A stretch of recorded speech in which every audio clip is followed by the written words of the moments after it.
All of this comes back down to those two foundational rules of one, assume you don't know what you want to do, and that's a journey that you need to go on. Mm-hmm. And then the second rule is also kind of like, you got to mitigate the risk of making the wrong decision, which once again comes 1,000 doors. Don't commit to one door or no doors that you have. It's kind of saying you need to try a lot of things, because whether you think you do or think you don't, you probably don't have a good basis for choosing what direction you want to take your life in. But all you can do is get started, right? Yeah. In 1837, Horace Mann created the education system, a system at the time designed to pump out factory workers and professors. The same system that is still being used today in the 21st century. Now, Mann's system is backfiring. We are being moulded by the same industrial system that has existed for close to 200 years. That system delivers us into a digital economy that has no need of our outdated skills. This isn't our teachers' fault. This isn't the government's fault. This is due to a rapidly changing world full of technology and unforeseen circumstances. And us Gen Zs are caught in the middle. Welcome to the Driven Young Podcast, the podcast for stressed, overwhelmed young Australians, teaching you practical life skills you can implement now to set yourself up in life. And now your host, Byron Dempsey. Welcome back to the Driven Young Podcast. Today I'm joined by a good friend of mine, Scott Mckeon. Scott is a co-founder of a tech startup company called Espresso Displays. He has created a super thin, portable touchscreen monitor that connects directly to your Mac or PC. This is a sick product. I'm such a massive fan of what he's created and super keen for you to hear his story. Today we dive into a bunch of different topics. We get into Scott's story, how he came up with the idea and brought it to market through Kickstarter. We talk about his uni experience as an engineer. We discuss a book project the two of us are working on. We dive deep into the rise of the freelancer and the contractor, plus how we think education should be taught, and much, much more. This is an awesome conversation, and Scott has generously offered to give away 2 package deals of his tech product to the listeners of this show, valued at $650 USD each. This is actually crazy, and literally all you have to do to win one of these is fill out a form, which will take you about 2 minutes. I'm not getting paid for this. He offered to give these away for free, and I thought it would be a sick opportunity for the two of you to win something awesome just by being a listener of this show and supporting me. So my advice is, before you forget, click on the link in the description at the top, fill out this form, and you could be in to win $650 US worth of tech. The link will be in my TikTok bio and my Instagram bio as well, but it's also in the link of the description of this episode. And for 3 minutes of your time, I highly recommend you take advantage of this. We also discussed the giveaway briefly at the end of this episode as well, but don't forget to DM me on Instagram, DM Scott on Instagram if you enjoyed this episode, and remember to sign up through the link in the description for the competition to win. Now, over to Scott. Scott, welcome so much to the podcast. Awesome to be here. Really excited about this conversation. Obviously, you've got your company Espresso Displays, which we're going to get into. You've got Dahoot Labs, and I should preface to the listeners, we met at the retreat. So anyone who listens to the show know I probably went on a retreat. I've had Joe Weeby, who's one of our top episodes, Tyler, quite a few people from the retreat have come on the show. So I just wanted to preface that, and together we're writing a book. So you've written your chapter, I've written my chapter. Which is really awesome, and I wanted to bring you on because we wanted to talk about your story, basically. So before we get into that, did you want to tell us a little bit about your life, what happened after high school, and what you're currently up to? Yeah, I wasn't a very good student in high school. I was never really that engaged in a lot of the classes that I was doing. It was like when I wanted to commit myself to it, I did well in some subjects, but ultimately in like year 7 to 10, didn't really connect with like the teachers, didn't really connect with the content. And my marks were bad, and my behavior, I got pretty bad report cards too. So all of that really switched in like year 11, year 12, when you kind of had that big question about, well, what do I want to do once you finish high school? And I remember I wanted to do, for example, like extension maths, but my current grade in year 10 wasn't good enough to even be eligible within the school to do that. So I was like, okay, I've got to switch into gear. And I think I only just scraped in order to do that. Like I had the marks behind me, but just never the attention, never like, you had the intelligence, you just didn't have the, attitude. Yeah, and I think that kind of has always kind of stuck with me around kind of, I have to be into what I'm doing. I have to have a motivation behind what I'm doing in order to like want to do it. And that's always been the biggest challenge that I had. And through that, I went to all careers fairs and really had this big journey that to some degree I'm still on today around kind of like, what do I want to be doing? Of course, no one really has the answer. No, not at all. We just head in the right direction. But the only thing you can do is like get started with something, right? So for me, the first thing was this careers fair. I went around to every single stall. I had a short list, and my sister was doing a gap year at the time. So I was in year 11. She was 1 year out of school and a gap year. But even all the gap year programs that I saw, like they're all kind of a lot to do with travel, a lot to do with experiences, but it still didn't help me kind of get one step further around, well, what's right for me? It almost like offset that year for 1 year too. And that's wasn't really the goal at the time. So kept on going, looked for more things, and I had this engineering student from, I think it was like Sydney University, kind of say, well, engineering is about problem solving.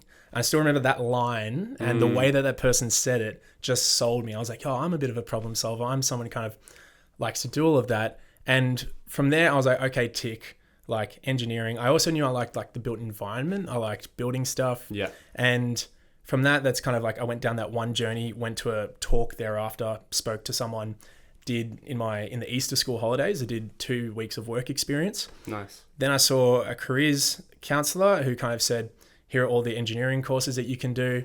And there's this one that you do 1 year of university, and then you go and do 6 months full-time work experience.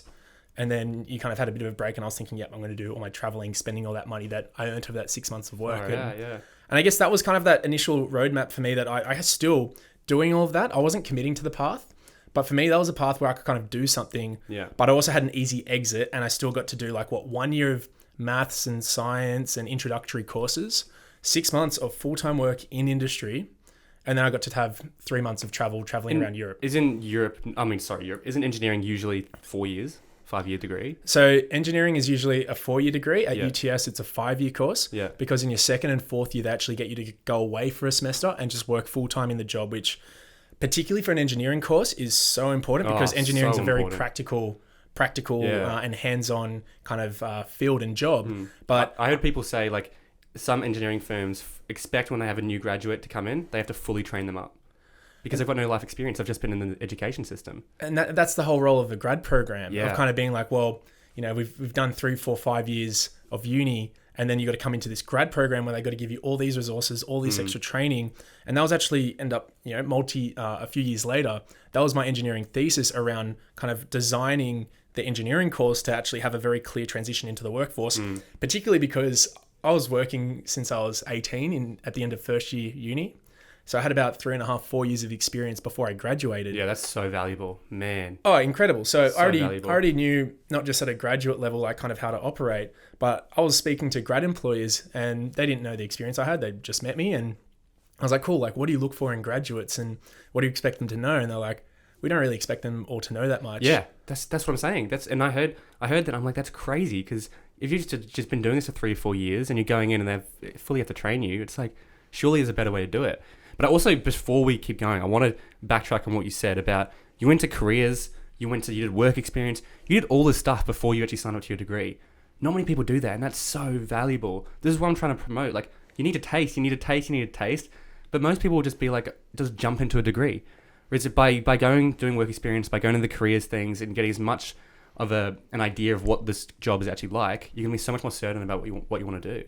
Yeah, I think some of the rules that I think are very easy to apply is like, one, you got to think of choosing what is right for you about which field, which path, which skill set.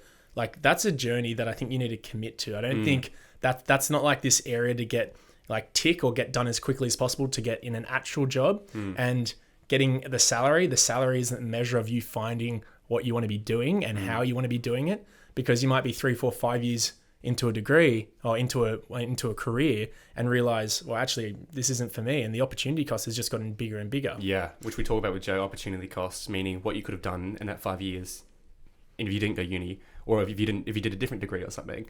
But yeah, that's awesome. But what are you doing now? So you've done engineering, you've worked in it for a while. Are you still doing engineering, or what are you up to now? So I'm co-founder of a startup in hardware and consumer electronics called Espresso Displays.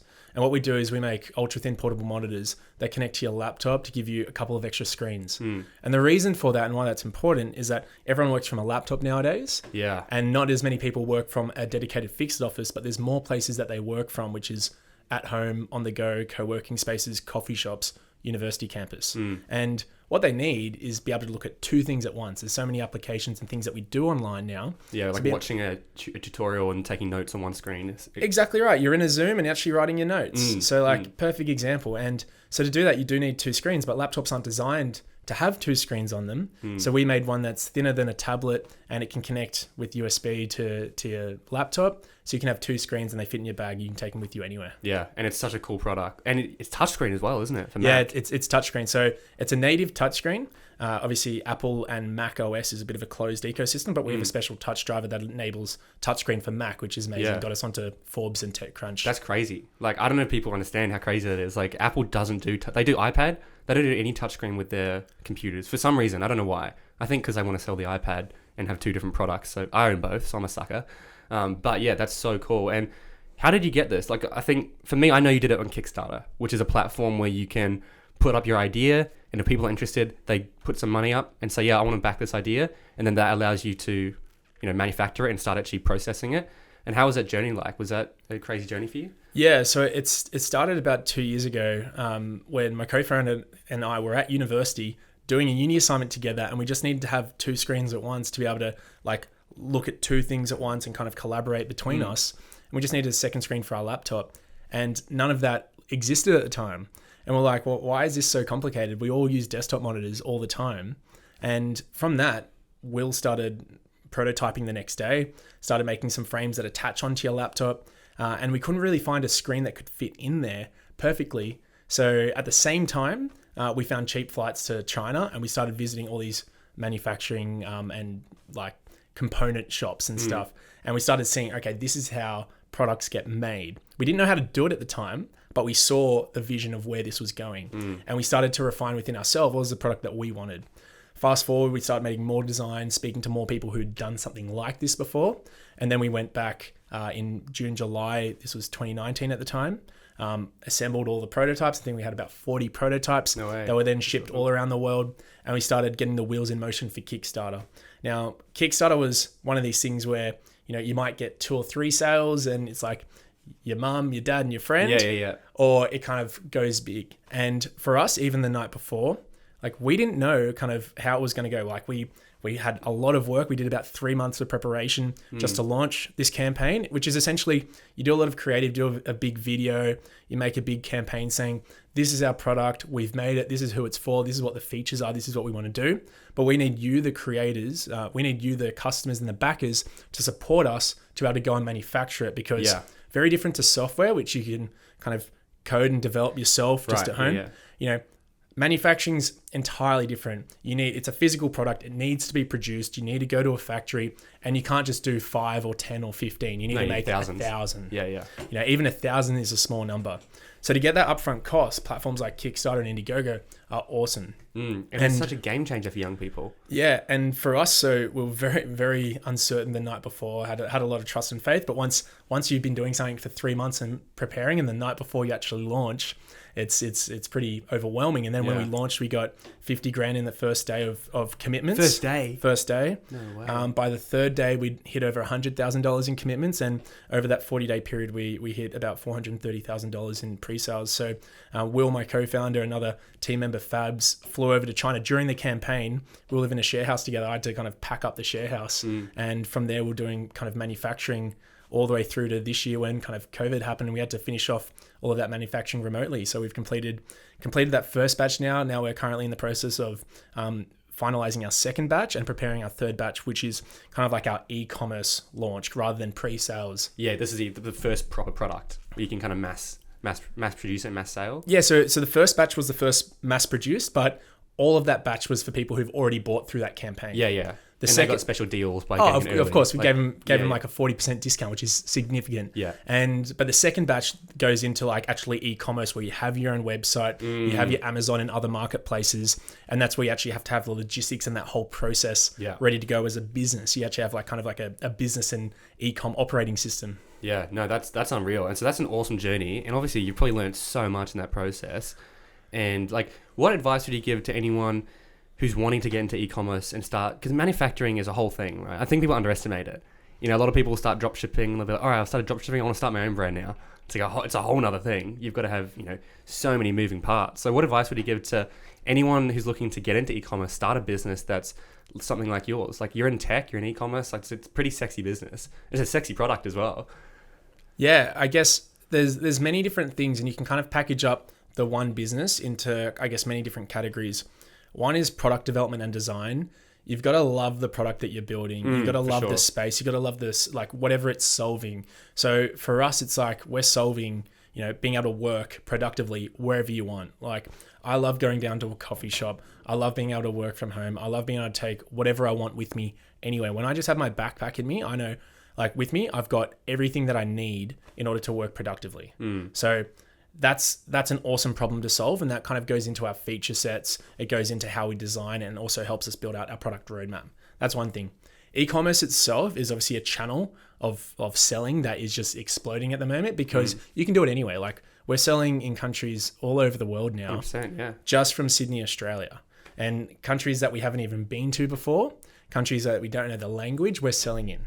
And that is really awesome. But even within e-commerce, there's a lot of different channels. Like, having your own website is so different to selling on an Amazon marketplace, and they're their own beast themselves. And then Amazon in USA is so different to Amazon, say, in Sydney and in Australia as well. So one of those things, I think it really kind of comes down to, like, what are you trying to achieve here? Because with all of these things comes a lot of work. So it's almost about balancing kind of, you know, what do you want to commit your time to? What are you interested in solving? And how do you want to solve that? You might find that retail is the right channel for you. Yeah. You might have a couple of retail partners, or a good introduction to someone that says this product will sell off the shelves at the relevant retail partner.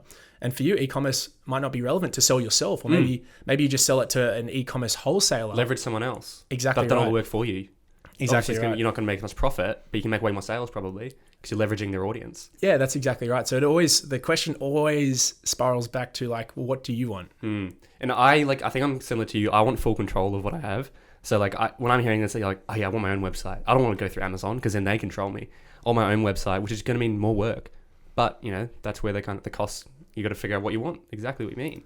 And did you do this during uni when you started? We started the idea right in our last semester of university. So it was really as all of that was winding up, which was awesome, because that allowed us to kind of dive into this as hard as we kind of wanted to do. Yeah, awesome. And leading up to that, obviously, I think, you know, we talk about, on Joe's episode, he talks about how for him, he didn't take on uni. He calls them 3 dead years of his life. But then he actually says in the episode, he contrasts it to you. He says, so I didn't do anything, but my friend Scott, he did everything. And he says, I've got more friends from Scott's degree than I do from my degree. And just like, did you want to talk about kind of how you built your network, how you had all that foundation in place? So when you went to do the business, you weren't kind of at square one, and you had built a few, you know, layers beforehand. Of course. And all of this comes back down to those 2 foundational rules of, 1, assume you don't know what you want to do, and that's a journey that you need to go on. And then the second rule is also kind of like, you got to mitigate the risk of making the wrong decision, which once again comes 1,000 doors. Don't commit to one door or no doors that you have. It's kind of saying you need to try a lot of things, because whether you think you do or think you don't, you probably don't have a good basis for choosing what direction you want to take your life in. So, but all you can do is get started, right? Yeah. That was the fundamental premise that probably wasn't as mature in thought at the time. But for me, I was just like, I don't really know what I want to do. So I'm going to try a lot of things. I'm going to make friends with a lot of people. And within all those people at university, I'm going to use them as basically a mirror and feedback loop that I can learn from them, see where they're currently at. Are they very certain on a pathway which might inspire me? Or are they equally as confused as me, and we can kind of go on this journey together? Probably. I think everyone is equally confused. Exactly. I meet 40-year-olds who have no idea what they want to do. Exactly. It's a worldwide problem. So it's an amazing way to connect with someone and go on a journey with them about, well, what do you like? What do I like? Where do we kind of want to take this? So one of the rules that I kind of like say to first-year students, anyone starting a university course, is validate to yourself that you've chosen the right degree.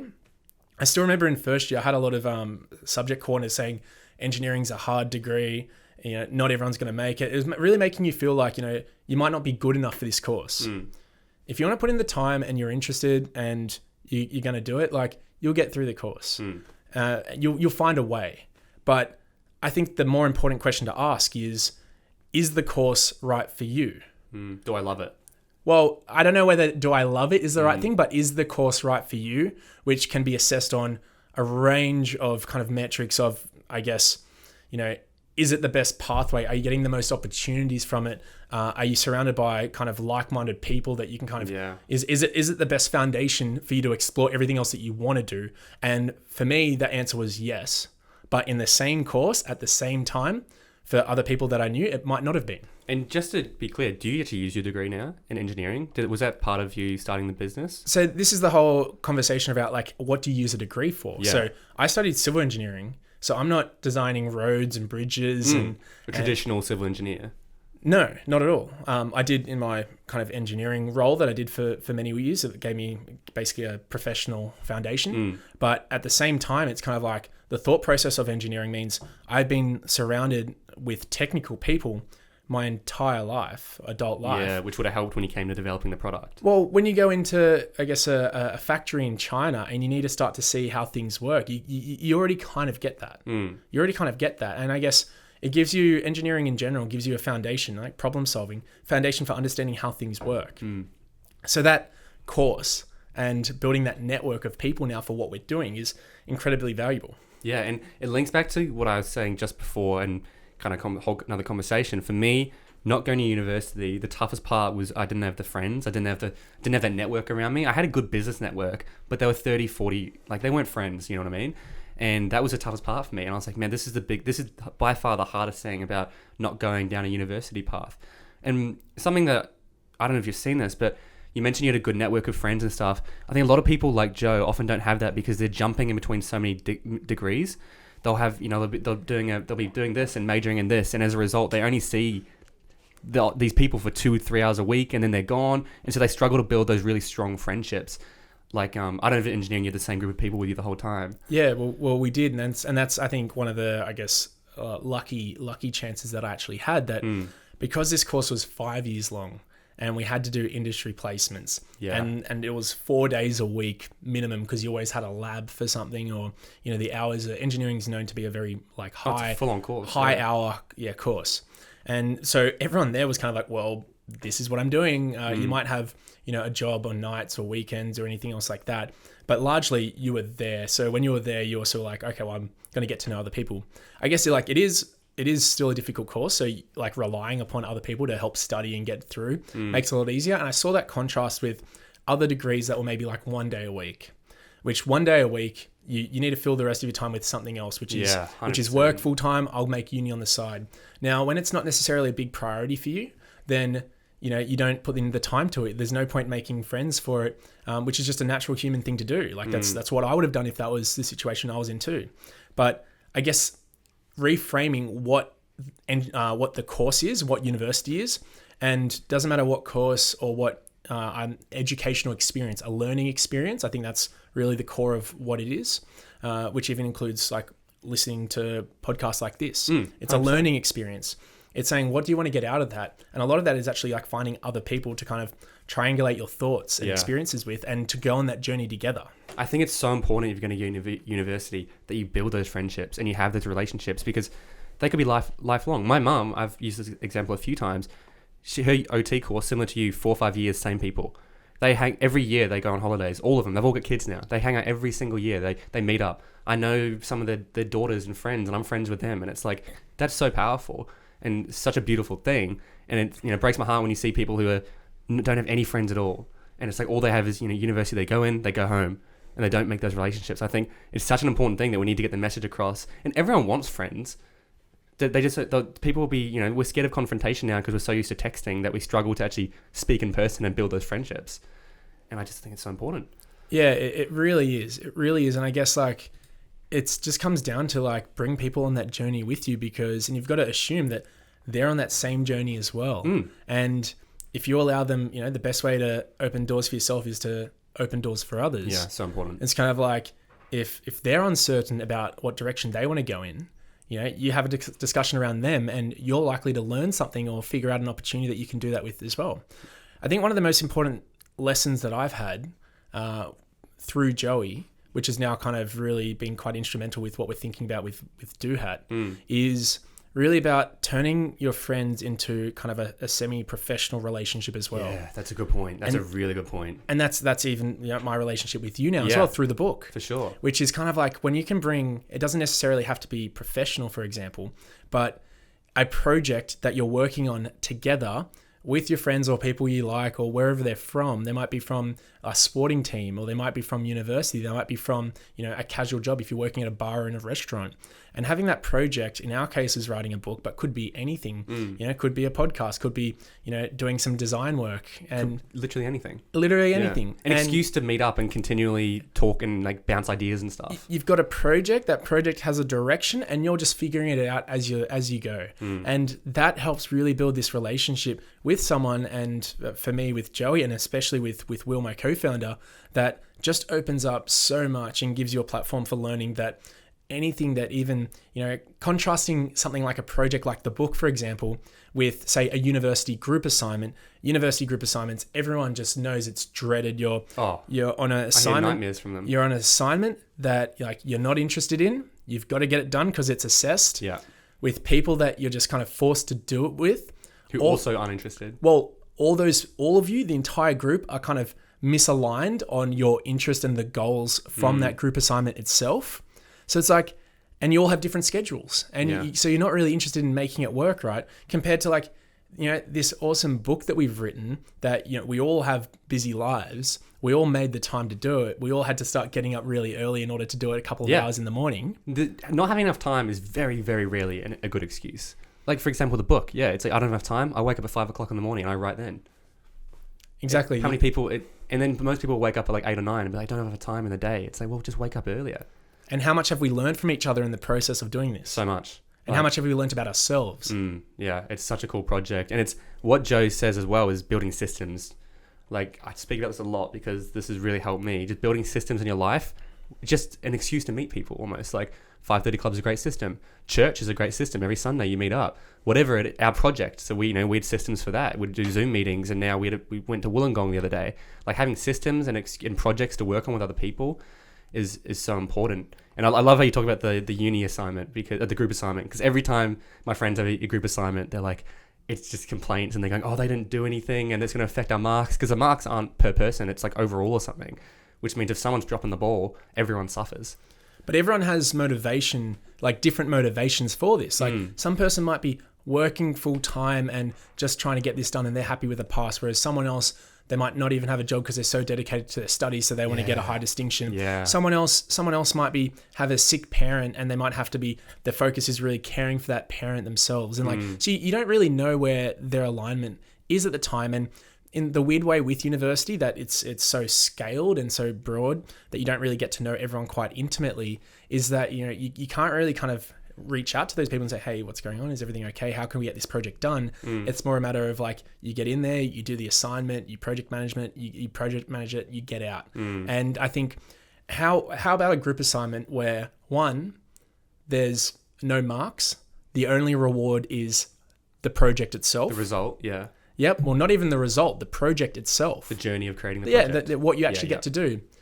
Everyone that you're doing it with are awesome. You're really like-minded. And because of the project itself, that's gotten the right people. So the project has to be something that's very interesting, inspiring, awesome to do, that everyone wants to be doing it. Like that, I see, is the goal of any educational journey. 100%. And obviously the book is a perfect example. And the book is an example of people we opted in. So like I was like, yeah, this sounds like a cool project, I'm in. And everyone did that. And as a result, we've met so many cool people. And now the book's not even out yet. The result isn't even there. And look what's happened just through the journey. Exactly what you said. And I think it's even stuff like, I think at school, like the way they say, here's an assignment, go, it's kind of not how the real world works. I feel like they should be teaching us how to do assignments by like, all right, here's your assignment. By week 1, I expect you to be here. By week 2, we should be here. By week 3, we should be here. By week 4, we should be here. Blah, blah, blah. And I know they do that with like society and culture, like your PIP, and they give you certain deadlines. But I think it's such a better way to do assignments and projects similar to us. Like we've got 1 month to do this. We're going to have weekly Zoom meetings, breaking down a big project into steps, which we never learn really. Yeah. So where does all of this get really complicated? It gets complicated around assessment and marks and rubric. That if a project itself is quite nuanced. Do you want to explain the rubric real quick? Rubric is basically a table that says all the dot points that allow. It's the logic behind how you get graded and marks In Australia. Rubric's just a framework for it. It's not any assessment. It's not like ATAR or anything like that. Yeah, It's just, Rubric is just when you get marked, it's just this is a high distinction, this is a credit, this is a fail, and it tells you like the threshold, because then how else do you objectively kind of look at something and assess that? But all of that is quite nuanced. You could probably look at it and kind of like critique, well, actually, is this like on what bar is this? It's just a justification system for I guess educators and obviously certification bodies to kind of say this person is competent or this person's not competent. But in a world that's constantly changing, constantly moving, God, so fast. How do you assess a learning journey? How would you assess if we had to create a rubric or an assessment for success of this book? How would you do it? Yeah, I think it's already success, and the book's not even out yet. And so would you do it by how many books are sold? Not necessarily. I think, if one person reads a book and they changes their life, that's a success. Well, it's already a success and it hasn't even launched yet. Exactly. So it's like, and that's the point of a learning journey. That's the point of an educational journey. And that's essentially the journey that we've gone through and lived with Espresso, of kind of saying that you don't just get one shot and you don't see the end result, the goal, and just work backwards from there, which is what you do with high school, which is what you do with university. You actually say, this is something that I want to do. This is something that I kind of want to get to. And you might have to try 3, 4, 5, 6 times. You probably will. Because you probably won't get it right the first time. Yeah, not many people do. And you keep iterating until you get to the end result that you kind of like, or good enough result that you can keep moving forward. Yeah, like if Espresso, your company was to shut down right now, sure, it would suck, but you've probably learned a lot. And you could take all those skills and start another company or take them into whatever your next project is. Well, it's about capping the downside, right? So everything that we've done so far is so exciting and we've learned an incredible amount, but we channel that into like being even more aspirational and more ambitious for the future, because what we knew 2 years ago when we started got us to here. But now that we know everything in that 2-year process, there's a whole lot further that we want to go. Yeah, and that's going to be huge. Like, I'm so keen to see where it is in 3, 4, 5 years. There's so much you can do with a company like that. But I kind of wanted to shift gears into the other conversation we're talking about, which is obviously we've spoken about the retreat we both met on, and we both have similar beliefs with the education system and literally what we just said about the group assignments and stuff and how we should be learning a different type of way. I know Joe talks about positive sum game sort of thing, where we're a rising tide lifts all boats, and so you've started a company with Joe called Dahoot Labs. Did you want to quickly kind of go into a little bit about what the objective of that company is? So Dahoot Labs is an alternate education organization. Dahoot, the name, comes from the street of the share house where Will and I lived on. Which you mentioned earlier. Yep. And so that street. And it's really about kind of learning by doing, and just that process of everything that's right with education, and kind of separate that with things that we think are less effective for education moving forward. Now, that started with catalyzing the book, and the book was basically like the pilot project of seeing, do the things that we've hypothesized with education actually work, and can we produce a bit of work, i.e., a book that people can read. MVP for Dahoot. It's exactly right. And from that, we've gone through that journey of kind of figuring out, all right, well, where does education need to be? What does it need to be for students and anyone ages 16 to 30? Because the world's changing very quickly. Like 2020 has been a very big, I guess, wake-up call that the rate of change and how fast it's going. And, if you see rising unemployment or, more companies kind of rising, more companies falling, and seeing that change in jobs. So it's, you've stated this a couple of times, 17 jobs over 5 careers for someone born in the year 2000. Yeah. The time spent into career. My dad spent 30 years with a company. Rarely would ever see someone in our age group be able to work for a company for 30 years. Also, we don't want to work. This generation doesn't want to work for a company for 30 years. They don't want to do it as well. They want to jump around. They want to travel. They want to do they want to be stuck in the one thing. And there's the rise of the freelancer, which is basically saying it's so much easier now not to be within an employee model that handles all that. You can do it all yourself. Once again, all digitally and tech enabled, right? Because you have all the software and the tools and the scaled and cheap resources to become your own freelancer, or if you want to do that within a company structure. Well, how much time is wasted in meetings and it's the 9-to-5 model is quite broken in 2020. Tim Ferriss wrote the 4-Hour Workweek in like 2005 or something. 15 years ago, very ahead of his time. Yeah, and that's still so relevant today. It's crazy. And I think the contractor and the freelance model can work if people are smart. Because you've got to understand, when you're a contractor and you're freelancing, you don't get holidays, you don't get sick days, you get paid more money. But if you spend more money, then you're going to be really in a lot of trouble, and you've got no security.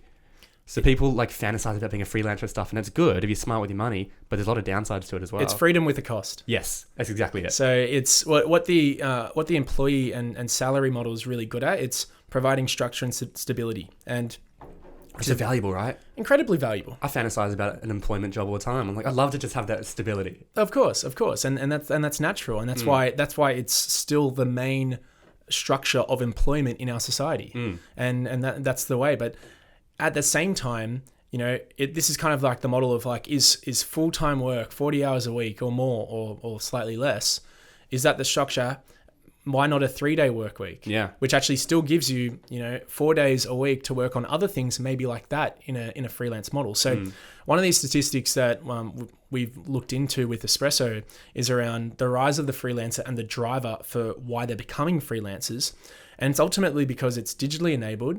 People are getting more particular about the skill sets that they have, and they want to be able to utilize those skill sets most effectively as possible, right? Rather than saying, okay, I've got to hire Byron Dempsey for 40 hours a week. What can I kind of make him do during that time that is valuable for the business, right?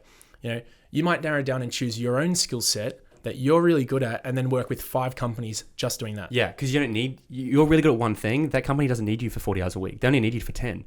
Which means you work for 4 other companies, and that's your 40 hours a week. And it means you just focus on what you're good at, which is so good. It's efficiency. It's efficiency. And yeah, it's just so important. And I think it's exciting. Very exciting. So, but ultimately this comes with a lot of friction, right? So we need to support people who want to enter into that a lot more. We need to, when people transition and move between jobs, we need to support that a lot more as well, because there's 2 sides of that equation of people moving jobs. There's the proactive version, the person who's jumping between jobs, basically looking for the better and next opportunity. Well, what are the basis around how they're making decisions, and what's the added friction that's coming into organizations with much higher turnover for even star employees because, the lack of opportunity or anything else like that. What's that side of the equation? That includes both individual and organization. Yeah. If you have 20% turnover because you have really good staff, but they're all moving on to the next thing. That's not, because it takes so much money to train someone up. Of course. And bringing on a new staff member, people don't realize how much work that is. So it's like, if you can just retain staff members for like an extra year, you're actually going to save a lot of money, because you have to train up staff all the time. Exactly right. And that's why we have this conversation around purpose, around mission, around why, and around building great team cultures, because a great team culture, you might not, it's a stickiness factor. Like, why would you want to leave a job that's awesome? Yeah. And then you've also got the other side of the equation, which isn't proactive but reactive, that companies, organizations, roles and jobs are changing so fast now because technology is just changing very quickly. Organizations are changing very quickly. So you have this other subsection of people who are being told that their job doesn't exist anymore. They're being told that their skill sets are no longer valued. How do we then connect them back into a feedback loop, which either through training, through alternative work experience or transferable skills, place them back into a job? And in a world where that's moving faster and faster, that feedback loop is becoming more and more important. This is why I talk about, like, it's not, don't just have your degree. Because the thing is, if your degree suddenly becomes redundant, but you've got all these networks, you've got all these people, you've got developed communication skills, you've got some good management and leadership skills, you're going to be valuable in so many different industries, which means you can pivot. Well, it's about a few things. It's about learning mindset and lifelong learning. Yeah. You have to be committed to constantly learning, constantly going on this journey about where things are going. Don't anchor yourself to a job, or don't anchor yourself to an industry, and especially don't anchor yourself to a traditional employment pathway, because that pathway, the rug might be pulled from underneath you. And you just need to be aware of that.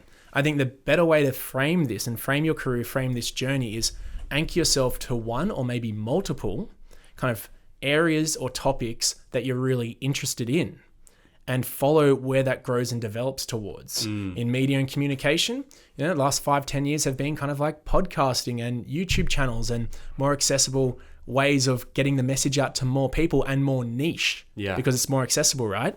So that's a perfect example. If you tie yourself to TV, you're the TV person, TV and live to air TV, it's just watched by a very different audience now. But if you tied yourself to the audience of connecting with people and saying a message that's true to you, and you don't care what medium it is, this medium's popping up, I'm going to start doing that. Wherever, yeah. Yeah, exactly. And it's like, when you start like myself, when you're building a brand and everything online, you're not just on one platform. No. Think of it, you're on Facebook, you're on Instagram, you're on TikTok, you're on Snapchat, whatever it is, right? You're everywhere because you know that, TikTok almost shut down a few months ago. That was scary for me. Like, it would have sucked for me. I would have figured it out. But there's lots of people out there who are going, my entire audience is here. I'll lose everything.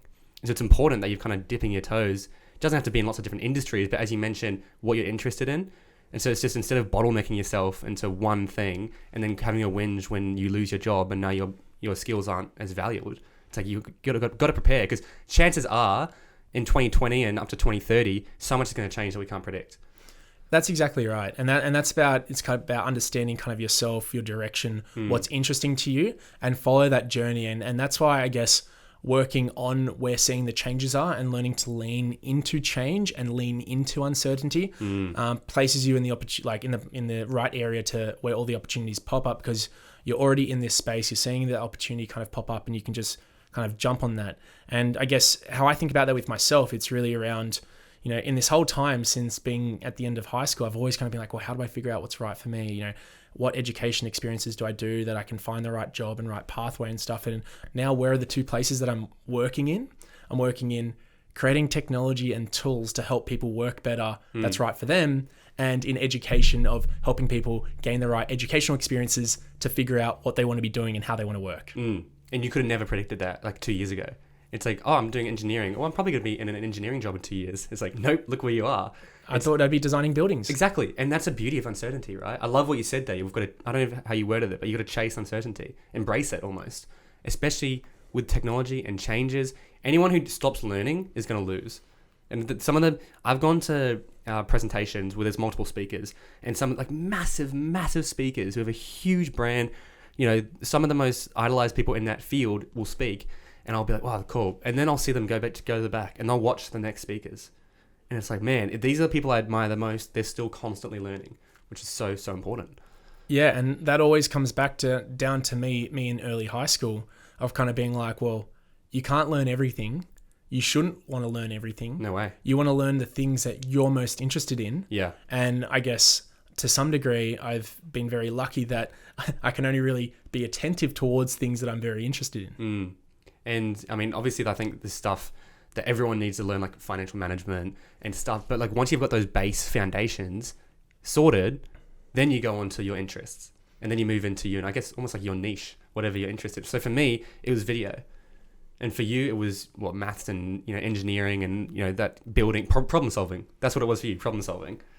Yeah, that's exactly right. And I think there's a few things that I think every person should know. I think one of them, which should be in high school, like every high school student should be learning about psychology. I agree. Especially in, the last 5-10 years that we've had, particularly in this digital world where we have so much social pressure. We're addicted to screens, addicted to apps. Imagine if we had a society where you could walk around and know everyone had 3 to 4 years of psychology training. Yeah. And you could have that conversation. People were trained to understand the nuance and complications of the lives that everyone goes through.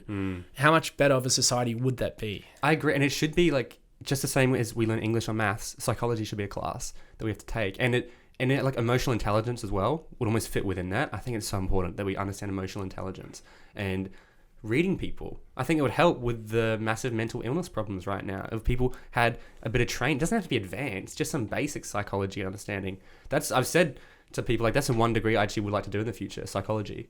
And I want to, even if it's a university degree or a course or whatever it is, that's something I really want to study more into, like NLP sort of stuff. It's very interesting. Yeah, it's super interesting. Anything else you think we should be like one of those foundations? Because I think psychology fits, I don't know if it does, under those like soft skills, which are like leadership, communication, stuff that is never going to be replaced by AI or computers for what we think so far. The skills that are like, if you can develop these, you can really pivot and get into lots of different industries with these skills. Yeah, of course. Like one of the subjects I really struggled to connect with all throughout high school was history. But now I'm so interested in it. Dude, were we talking about this? I think we must have. I think because this is scary. We were talking about how I was obsessed with Roman history when I was younger, and then I went to high school and they got completely quashed. And I was like, I don't like history at all. But I've been getting back into it. And I'm like, man, it's so important to know where we came from and understand. Like Roman went from this most developed, advanced, company culture and like civilization is the word, yeah. And then they collapsed, and we went into the Dark Ages for 200 years. It's like, what is going on here? It's so fascinating. So what do you think lost that inspiration and motivation for you through high school? I think it's just the way they teach history with like textbooks and stuff. You know, the example I like to use is when you're doing World War II, instead of doing textbooks and stuff, you could split up the class into each country. So you could have like 15 people are Germany, 10 people are America, 2 people are Anzacs. And then you say, all right, it's 1941. It's this day. What's happened? And Germany goes, oh, we're going to attack America. And so they attack America, and then the Anzacs come in to support, and you can kind of like role play it and create like a more engaging thing like that. I also think, we focus very heavily on Australian history, which is good, important to know, but it's very depressing and not exciting. It doesn't engage a kid learning about how, as people who invaded this country, we were racist and horrible people. And it's just, I know it's important to understand where we came from, but it didn't light my spark for history, so to speak. Yeah. What about you? Like, why do you think you didn't enjoy it? There's a few things. One, I think it was too overly prescriptive towards the assessment and the assignments. Read this excerpt, answer these 3 questions to prove that you understood the excerpt, rather than like you really just want to be immersed in the story. So that's what history is. That's the most amazing thing. And if we're learning about history from like hundreds of thousands of years ago, we're only learning the good parts of the stories. So which it should just be only interesting. So the first like kind of part that any education should be is about sparking that interest in that topic. That's the first thing. Without that, then they're not going to want to listen. Exactly right. So, and for me, that was just the lack of connection to that story. But what's really sparked my interest in history now is understanding the context of the world that we currently live in. That's what I mean. That's why it's so important. So one of the things I think would be so important to learn about is, which this becomes very hard because it's so much up to interpretation, and how do you kind of connect that? Education actually takes, for it to be in an institution, to be approved by educational bodies, whether it's a university or high school, board of studies, anything like that. There's a feedback loop that that is moderately slow. So very slow. In some cases, that understanding where we are as a society today, with technology, with social structures, with financial systems, everything else like that, culture, globalization, understanding that then helps put perspective into the different elements of history. What did human society, what did we achieve by them? What hadn't we achieved by them? What's changed? The context, or if you play video games, the map of the world is very different now. Yeah. But what's still the same? Humans are still humans. Biological evolution is quite slow. So we're still the same people. When you hear stories from 200, 300, 500 years ago, we're still the same humans then. For sure. We're just with different tools and different relationship structures. We can now connect with people across the world with a text message. And I think it's also good history. It gives you good perspective, doesn't it? Because basically, any history you study, you're going to be better off than whoever you're studying. You go back 100 years ago, 1920, we were born in 1920, we'd be 18 during World War II. Perfect age to get killed, basically. So we probably would have died in World War II. Not sure. If you're a woman, you're obviously very oppressed, or you're working in a factory. That's just 100 years ago. We could go back to, the 1500s. So I think it gives really good perspective in terms of the opportunity that we have as well, which is so important. I'm a big advocate of understanding perspective. There's the guy I'm looking to get on the podcast called The Happiest Man on Earth, and he actually lives quite nearby, and he wrote a book called The Happiest Man on Earth. He's just turned 100 this year. He survived World War I and World War II, and he went through Auschwitz, and he lost all his family. And so he's had this 8 years of hell that now, because of that perspective, he appreciates everything. He's got great grandchildren, he's got a whole family, and that's why he's called the happiest man on earth. And he lives around here. Yeah, I think he's in a retirement home somewhere near 45 minutes away or something. Oh, incredible. Yeah, so I'd love to get him on for the story, but the point is, it's perspective, right? And we grow up, right now our perspective is Instagram. Our perspective is, look at all these amazing people living amazing lives. That's not me. Therefore, my life must be bad. Well, actually, you've got a really great life. You're living a better life than kings and queens were in the 1500s. And where's the missed divide? Exactly, yeah. So it's like, we're better off, but are we happier? That's the thing. And I I think the answer is no. I think we are better off, but we're not happier. And even Luke, in one of my most recent episodes, he went to India, and like the divide in India is massive. You got people with Lamborghinis and mansions, and down the road people living in slums. And he spent time with both. And he said people in the slums were often happier because they had a purpose, and that purpose was survival. They just, every day they had to figure out how to find food. Whereas the people up here, they're not sure what their purpose is, and they're just living like a fake lifestyle. I think this is the ultimate opportunity of what the next 10, 20 years are. We've got everything.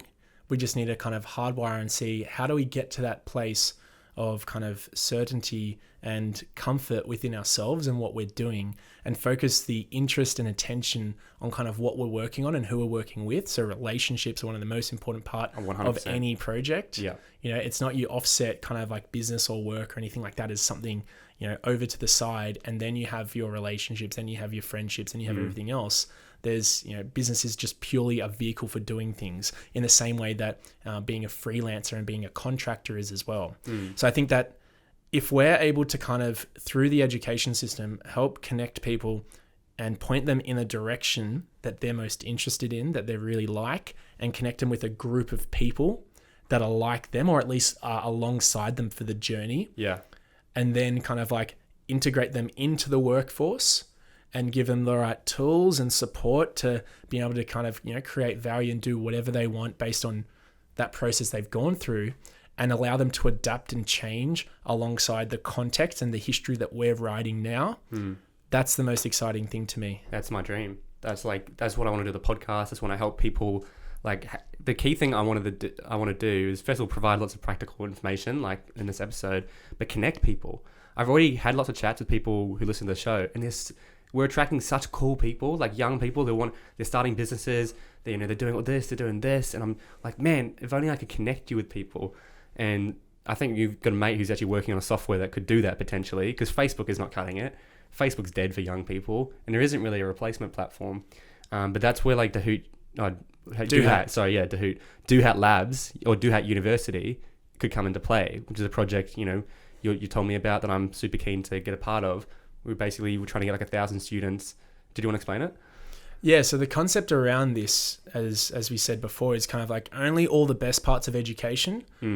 Awesome people who want to learn, who want to work on cool projects and kind of understand what direction they want to go in and gain exposure in the areas that they think they're already interested in. How do we package all of them up together? So what we're doing is we're launching a 1-year educational program that will connect all these people together and be semi-structured. One of the things that we don't really have to worry about as educators is it's not going to be, Doohat proprietary information, which is what most educational organizations really focus too much on. Yeah. They're saying it has to be our information. No. Information's for free. Like, it's online. You can find it. There's too much information than what you actually spend the time to focus on. Which is why it's important to bring the good information and package it so it's simple. That's exactly right. So what we're trying to do there, which is what we're kind of doing in preparation for this, is finding kind of 10 to 12 kind of focus areas that people ages 18 to 25, 18 to 30, what they're interested in kind of learning about, and packaging up the minimum amount they can learn to just dip their toe in the water and figure out if that's a path they want to go on, and actually get practical skills, as you said before. Get the practical skills. As soon as they have that, and we have 5 to 10 people interested in that space, then the next thing we'll do is probably drop a project in front of them and say, look, this is something that you can do. Yeah, projects are so important. As you mentioned, I mean, if you've listened this far, you've heard us talk about projects. And so basically everything we've just spoken about is what you're creating with this university or this little program. It's what it is we're calling it's Doohat University, and it's a 1-year program. And whether you are full-time at university and you have a job on the side and you're very busy, you can still be a part of it and just connect with like-minded people. And, whether it's just reading a book a month, or whether it's just being involved in like the Zoom calls, or however we choose to kind of facilitate like-minded people together, or whether it's something that you're not doing any form of structured education. You might be just working 3 or 4 days a week, and you really want this semi-structure with other people that might be the platform to you to start working on projects. Yeah. Because we're really just scaling in and we're just going to, if you want to do less than 5 hours a week, you just tick a box and you tell us that, and we create a great experience for that. If you want to do 15 plus hours a week and you really want to dive into projects, great. We connect you with people who are also like that, and you kind of work on cool projects together. Yeah. I'm so excited for this. And like, this is what I wanted when I was 18. This is like, I just had no connections. And so it's going to be cheap, right? I don't know how much you're going to charge, but it's going to be very affordable. It's not going to be like $20K a year like university fees. It's going to be, for a whole year of education, it's going to be less than $150. There you go. So it's going to be less. And what can you buy for $150? It's like one night out for some people. They go out to the club, they'll spend that on drinks and stuff. So it's like, just don't take it one night out, skip a night, and you can invest it in something like this. And you're going to meet some awesome people.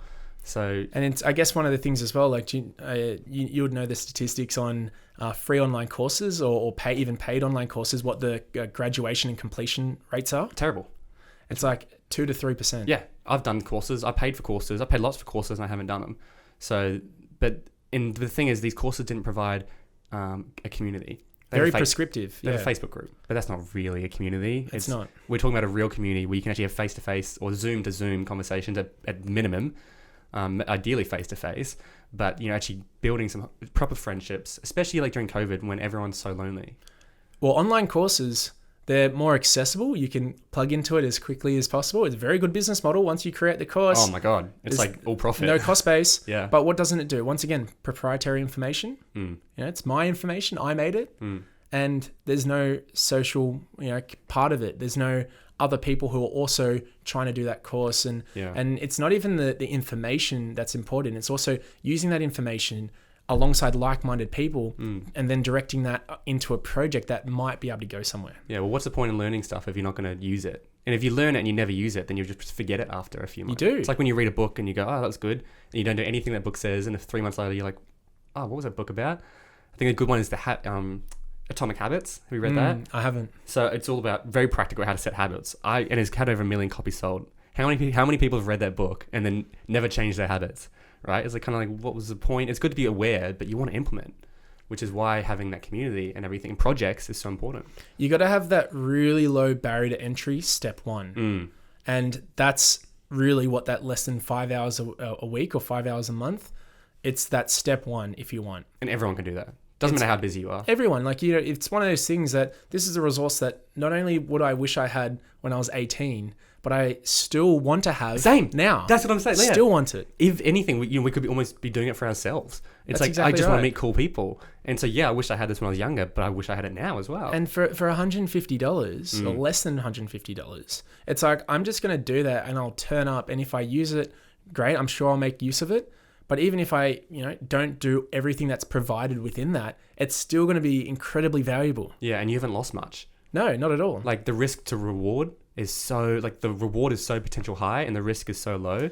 It's like, it's a no-brainer in my opinion. You might have a really busy first 3 months or 4 months of the year. You come in 4 months into this 10-month program and it's like, you still have so much to gain. Yeah. So it's like what we really want to do, which is so important, like you can't half enroll into a university course. You can't half enroll into a TAFE course, or if you do, like enrolling into one subject, like what's the point?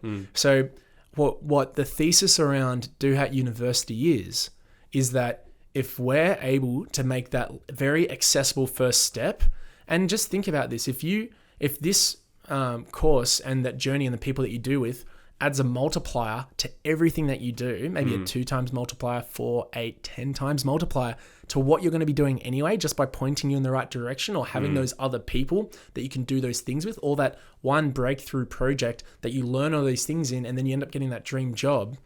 It's just so accessible. Everything's there. It just needs to be packaged up and facilitated well. No, I love it. And I'm like super keen to be a part of it, but definitely for any listeners, if that sparks interest in you or you're interested, like I'll be promoting it when it's live and everything. So I'm sure we can hopefully get some people in there that I'll be connecting with and everything. We have a landing page and you can sign up to our waitlist. There we go. We'll set that up. I'll put that in the link in the bio, or it'll be on Instagram. It'll be very easy to find.